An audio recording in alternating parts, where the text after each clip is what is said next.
My husband thought that, since I was an orphan, I would never leave him. So, when his childhood sweetheart deliberately fell down the stairs to frame me, he used the threat of divorce to force me to apologize. However, I didn't offer any explanation. I simply grabbed my bag and signed. The family was shocked by my actions. They expected me to resist signing the divorce papers, but instead, I did it without hesitation. Eduardo was the most surprised. The moment I signed, a strange feeling took over his chest, leaving him uneasy. "Didn't you read the agreement?" Eduardo asked, curiosity in his voice. I wiped the tears from my face and, with a dazzling smile, replied, "I may be poor, hell, an orphan. But when I saved your grandmother's life, I didn't expect anything in return. She asked me to marry you to cover my school expenses, but I don't need your money anymore." I looked at him, my eyes filled with determination.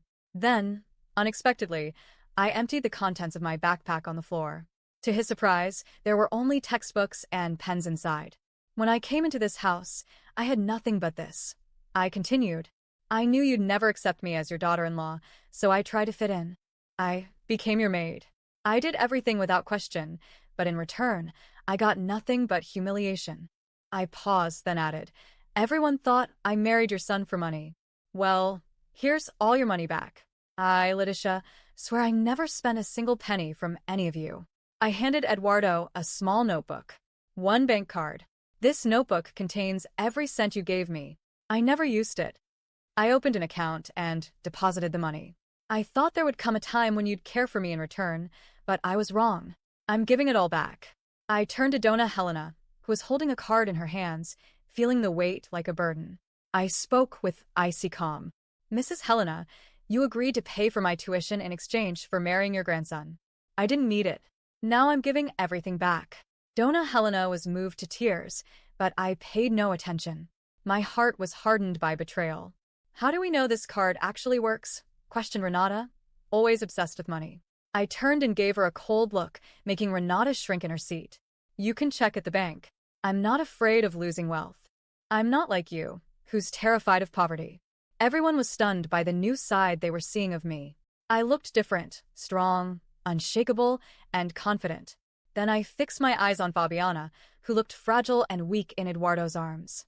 I noticed a faint smile on Fabiana's face. Everything hit me at once. Fabiana had faked her injuries to frame me and manipulate Eduardo into divorcing me. Rage welled up inside me. I walked toward Eduardo and Fabiana, my fury obvious. Fabiana trembled, and Juliana smirked with malice. "Regretting the divorce now? It's too late." Ignoring Juliana, I stared straight at Fabiana. "Did I push you, miss? Did I?" I asked, my voice dripping with ice. Fabiana shrank back, her performance faltering as she sobbed. "I'm scared." "Please make her leave," she cried. Eduardo's voice was cold. "Letitia, you already signed the papers. What more do you want?" I laughed, but there was no joy, just bitter pain. My laughter stopped abruptly, and without warning, I slapped Fabiana across the face. The sound echoed through the room, leaving everyone stunned. Eduardo was furious. "Letitia," he shouted, getting up to confront me. But unfazed, I raised my hand and slapped him too, shocking the entire family. It was the first time anyone had dared to hit him, let alone his ex-wife. "Miss, that slap was for falsely accusing me," I said coldly. "If I had known you were planning to frame me, I would have pushed you down the stairs myself. You don't deserve to be here, playing with people's lives to get your way." I turned to Eduardo, my eyes piercing. "You not only chose her over me, but you conspired with her to destroy me. I may be poor, but I know what it means to be human. I'm not as ruthless as your lover, who's willing to go that far to deceive and hurt me. You two deserve each other." My voice trembled with emotion. "I stand for peace. I won't seek revenge, but I'm done with this family. We're strangers now. From now on, if our paths ever cross again, I'll destroy you. I'll destroy us both if I have to." With those final words, I turned away, my heart heavy with pain and anger. I walked toward the door, leaving the family speechless behind me. Standing in the rain, I looked up at the sky, my tears mixing with the storm. After everything I did for them, is this how it ends? I mocked myself, laughing bitterly. Then I called my best friend Enrique to come pick me up. Inside the mansion, Eduardo watched me from the window, my hunched figure under the rain, waiting for Enrique, awakened something in him. Eduardo clenched his fists. Why does this feel so wrong? Why does she look so broken? Just then, a white car pulled up outside. A tall, handsome man stepped out with an umbrella. I couldn't feel my feet. The rain was pouring so hard it soaked every inch of my body, but still, I stood there on the sidewalk, waiting for Enrique. It wasn't just about the ride. It was about pride. I wanted that family to see, one last time, that I wasn't going to beg, that I wasn't going to plead, that my pain was quiet, but full of dignity. Enrique pulled up slowly, got out with an umbrella, and rushed toward me. He looked at me with wide eyes, a mix of shock and fury. Letitia, what did they do to you? I just smiled. A hollow, empty smile, one I couldn't even tell if it was irony, exhaustion, or some twisted sense of survival.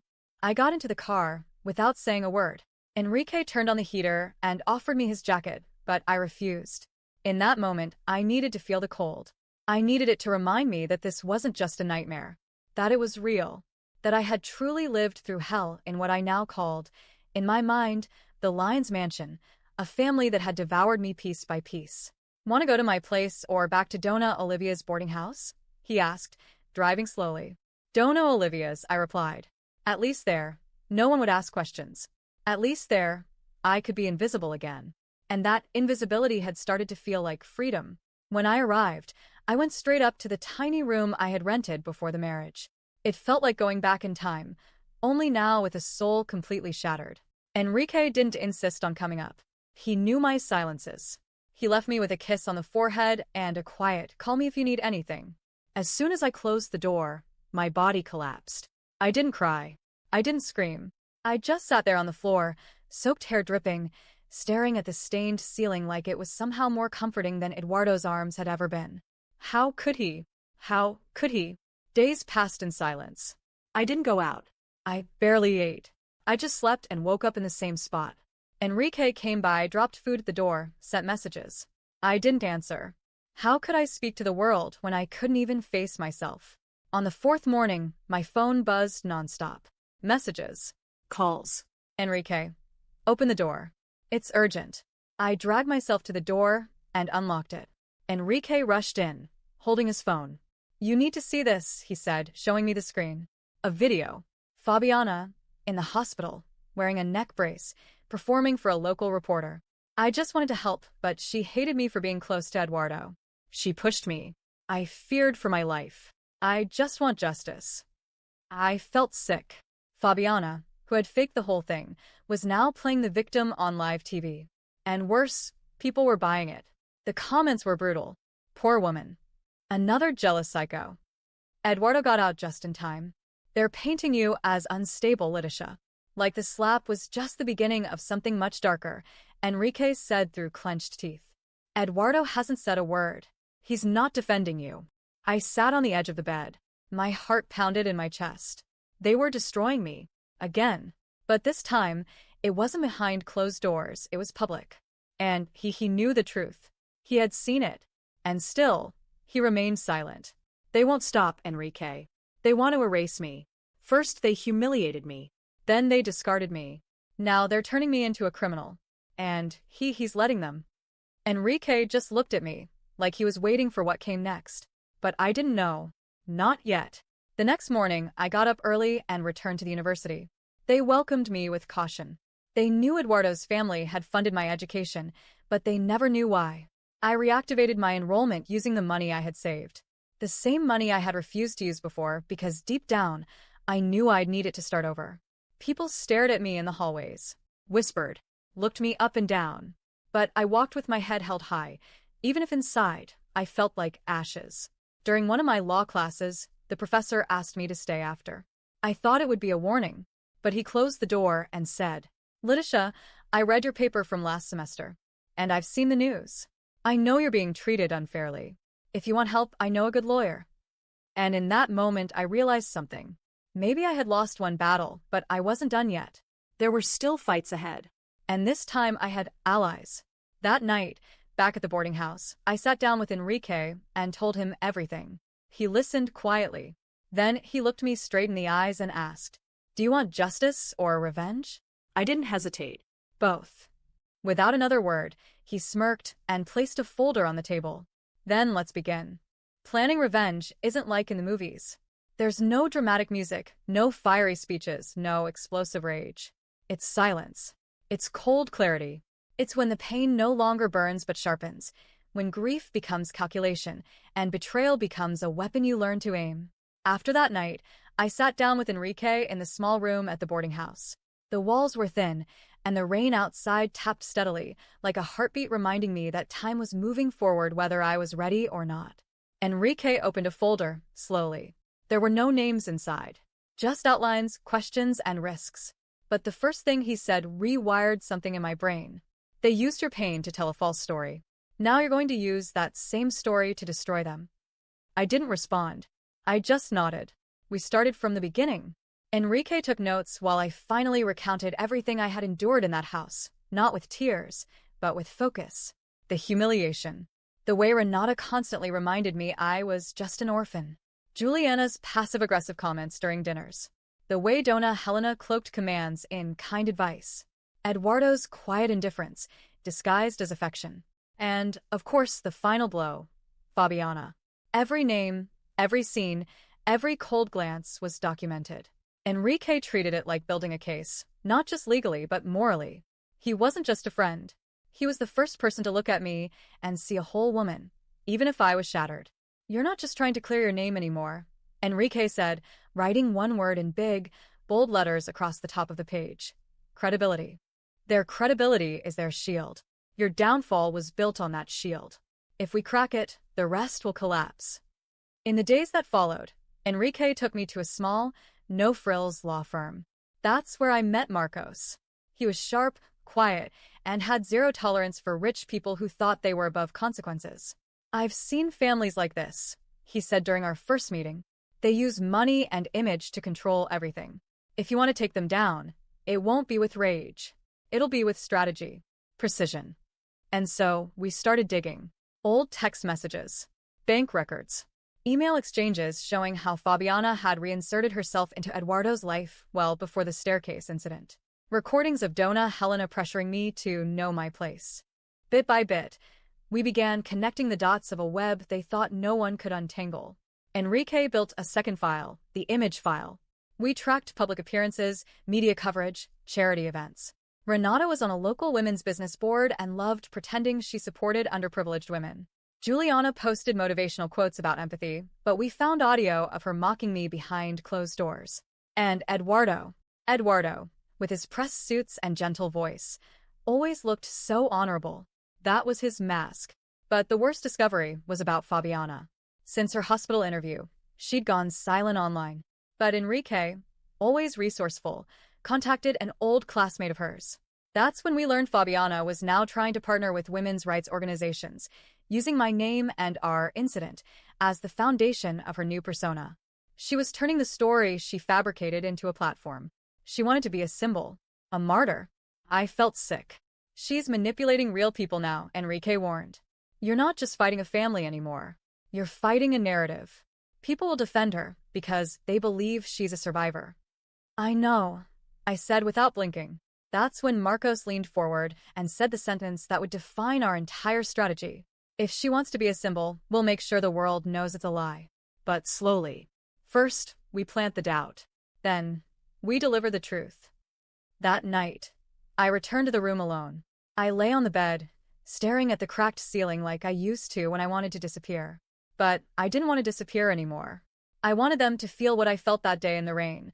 The whole world watching you fall, and no one reaching out. The difference was I survived. They won't be so lucky. And they have no idea what's coming. They thought I would disappear. That the rain that soaked me that night had washed away my dignity too.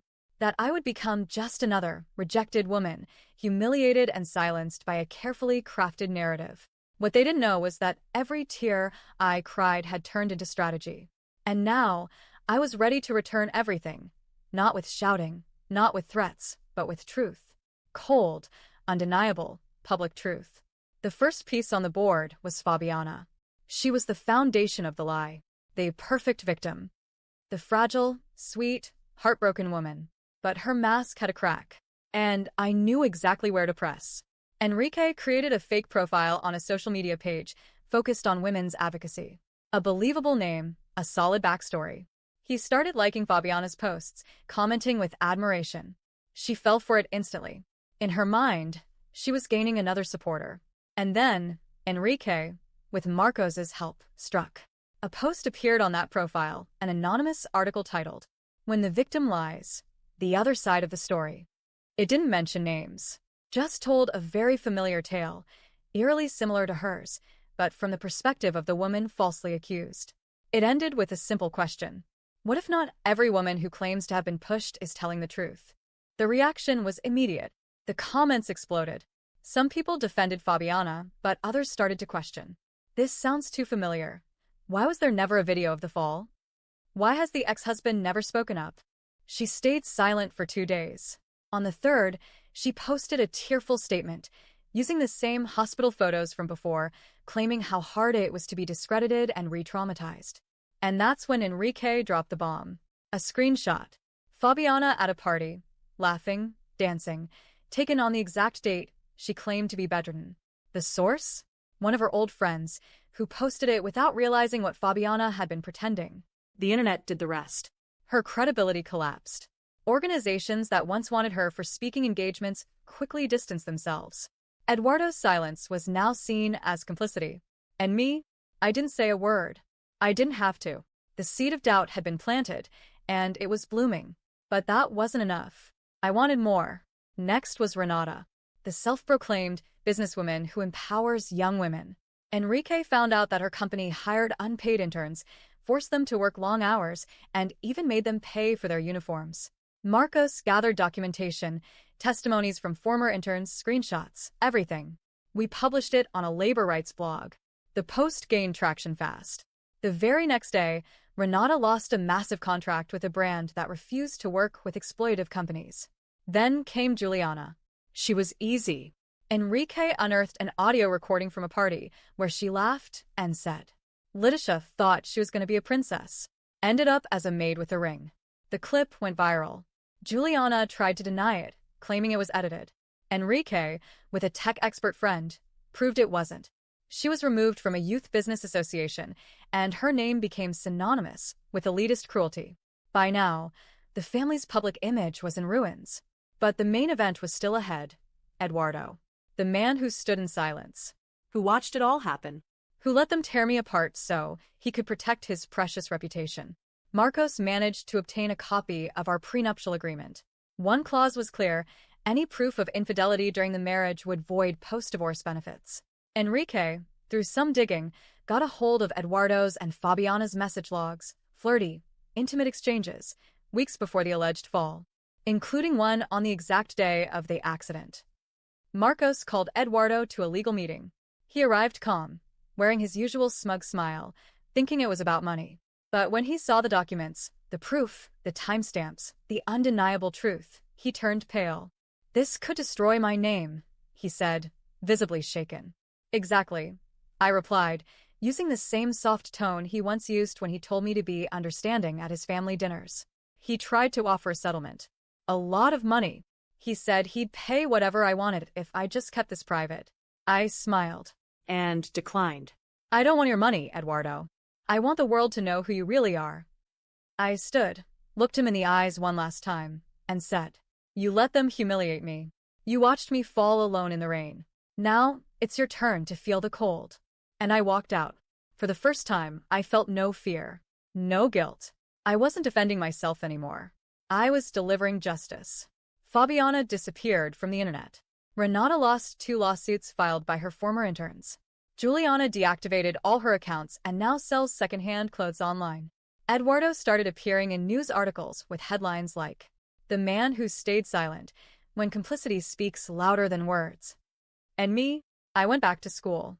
I landed an internship at a law firm that saw courage in me, not scandal. Enrique stayed by my side. And every time the anger tried to come back, I remembered one thing. They thought I'd beg. But the ones begging now aren't me. They always said I was nothing. That because I was an orphan, I should be grateful. That being with Eduardo was an opportunity. That I should learn to stay quiet, smile, and accept my place. I heard it in so many ways, whispered, dressed up as advice, delivered with fake concern. Constant reminders of where I came from, as if that decided where I was allowed to go. But now, watching each of them unravel in their own lies, I realized how wrong they were. Being an orphan didn't make me weak. It's exactly what made me strong. Abandonment taught me how to survive. Loneliness taught me not to expect anything from anyone. And pain taught me how to stand back up with clenched fists and a steady heart. The following months were like breathing for the first time. I returned to university, this time with a full scholarship, not because someone felt sorry for me, but because I earned it. My name started circulating among professors and academic boards. One of my papers on justice and psychological violence was published in the faculty's law journal. Enrique, still by my side, became not just my best friend, but my business partner. Together, we launched a small legal advocacy project for women like me, who had been silenced, erased, or manipulated by those in power. One morning, while I was having breakfast in the kitchen of the boarding house, Donna Olivia looked at me with teary eyes and said, "When you arrived here, you looked like a little bird with a broken wing. Now look at you, you're a storm." And I smiled, truly smiled for the first time in a long while. Because yes, I had become the storm they feared. Eduardo eventually requested a leave of absence from his family's company. Sponsors began to withdraw after the scandals. The image he had built so carefully crumbled quietly. No explosive headlines needed, just truth, slow and steady, eating away at the foundation. Fabiana tried to reinvent herself as an advocate in another city. It didn't work. Wherever she went, someone already knew the truth. The real story traveled faster than her carefully staged one. She became a shadow of the character she tried to play. Renata found herself buried in lawsuits and labor audits. The woman who once spoke about empowering women now flinched at every email she received. Juliana vanished from public view. Last I heard, she was living with an aunt in the countryside, offline, avoiding everyone since the audio went viral. And me? I never had to touch them. Never had to scream. Never needed drama. All I had to do was be the woman they underestimated. The orphan who never belonged to anyone, and still stood tall. One quiet afternoon, as Enrique and I sat at our small new office, he looked at me over his coffee and asked, "So, what are you going to do now that you're free?" I looked out the window. The sky was cloudy, just like the day everything ended. But this time, it wasn't raining inside me. This time, I wasn't trembling. I was whole. "Now I live," I said, because I owed them nothing. No explanations. No guilt. No pain. I exposed them. I faced them. They dragged me to the bottom, and I climbed out with my own hands. They always said I had no one. But they were wrong. I always had myself. And now they have nothing. End of the revenge. Beginning of my story. What was left after the revenge? Silence. Peace. A kind of emptiness that, for the first time, didn't hurt. It felt like I had spent years holding my breath, and finally, I could exhale. No more surprise visits, judgmental stares, or manipulative messages. The ghosts had gone quiet. And I was still standing, for real this time. For a while, I thought I'd be alone forever. That after everything I'd been through, no one could ever really reach me. But the truth wasn't about the world. It was about me. I was still living in survival mode, heart in a trench, waiting for the next attack. But Enrique, he was never a threat. He didn't try to fix me. He didn't make promises or give dramatic speeches. He just stayed. He was there on the good days and the days when I didn't speak at all. He was there when I laughed, and also when I broke a glass and collapsed into tears like the world was ending. He would just look at me and say, "It's okay, Letitia. I'm here." And he always was. The first time I noticed something had shifted was on a random night after a long meeting with a client. We were both exhausted, sitting on the office couch, eating cold pizza, and laughing at something silly I can't even remember. He looked at me just a second longer than usual. I felt it, and instead of looking away, I looked back. There was no tension, no fear, just calm. Enrique felt like home, but he was also something new, something I'd never had before. Safety without control, presence without pressure, love without pity. Things didn't change overnight. There was no magical, happily ever after. But slowly, without realizing it, we started sharing more than just an office. We started sharing a life. He began picking me up from evening classes at the university. He left a toothbrush at my apartment. And when I got sick and he stayed by my side for 3 days straight without complaint, I knew he was already part of my life. Quietly, naturally, and completely. One afternoon, months after everything had happened, we were walking hand in hand downtown. We passed a newsstand, and on the cover of a magazine, in small print, was Eduardo's name, part of a feature about public figures in decline. I paused for a second, looked at it, and kept walking. Enrique gave my hand a gentle squeeze and said, with that crooked smile I'd grown to love, "Not even worth the energy anymore, huh?" I smiled back. I barely remember that life. And it was true. I hadn't forgotten what they did to me. But I no longer needed to carry it. The wound had healed. And even though the revenge had once given me strength, it wasn't what fueled me anymore. Now, I found power in the little things. A warm cup of coffee at the end of the day, a random text during work, the smell of Enrique sleeping beside me. It wasn't a fairy tale. It wasn't perfect, but it was real. And it was mine. For a long time, I thought the only way to move on was by shouting my pain to the world. But sometimes, the real beginning comes in silence, when you finally give yourself permission to leave the past where it belongs. And if someone asks me whether I still think about that family, that house, that stormy night, yes. Sometimes I do. But only with the kind of detachment you feel when remembering an old dream. Because now, I've finally woken up. Time passed. Not like in the movies, no grand finales or dramatic plot twists. It passed quietly, through slow mornings, small routines, steady breaths. Life found its rhythm again. I moved forward. But sometimes, even when there's no more anger, curiosity lingers. What happened to them? The ones who once thought they were untouchable. The ones who thought I'd never rise? The answer is simple. The truth always comes for everyone. And the best part? I didn't have to do a thing. Fabiana, for starters, tried everything to rebuild herself. She moved cities, changed her appearance, tried to rebrand as an activist online. She posted videos with tearful speeches, shared inspirational quotes, but the cracks in her story were impossible to cover. The brands backed off. Her followers disappeared. People whispered her name like a warning. Last I heard, she was living with an aunt, avoiding cameras, interviews, and anything resembling the spotlight. The role of victim had become too heavy, even for her. Renata, the so-called business icon, fell from grace fast. Labor lawsuits piled up. Former interns spoke out about abuse, exploitation, mistreatment. The women's leadership group she used to brag about dissolved in silence. She tried launching an online store, but with no support, no partners, no name to lean on, it all faded. Now she lives quietly, far from the boardrooms and bright lights she once ruled. Juliana? She vanished.